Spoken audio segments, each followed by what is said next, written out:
বাংলাদেশের বিভিন্ন স্থানে একের পর এক আওয়ামী লীগের কার্যালয় খুলছে নেতাকর্মীরা। মূলত বিএনপির বিজয়ের পরপরই শুরু হয়েছে আওয়ামী লীগের প্রকাশ্যে আসা।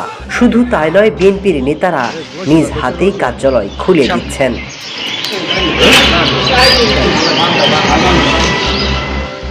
দীর্ঘ 18 মাস পর পটুয়াখালীর দশমিনা উপজেলায় কার্যক্রম নিষিদ্ধ আওয়ামী লীগের দলীয় কার্যালয় খোলা হয়েছে।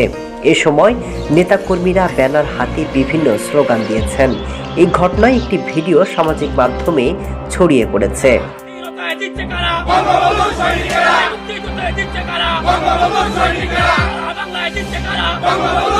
কার্যক্রম নিষিদ্ধ থাকা আওয়ামী লীগের খুলনা কার্যালয়ে গিয়ে নেতাকর্মীরা পতাকা উত্তোলন করেছেন।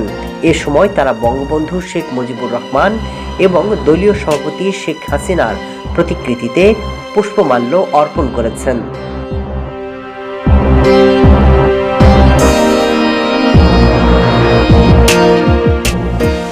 বিএনপির ক্ষমতায় আসা সপ্তাহ পার না হতে আওয়ামী লীগের এমন প্রকাশ্যে আসা বড় কোনো বার্তা দিচ্ছে।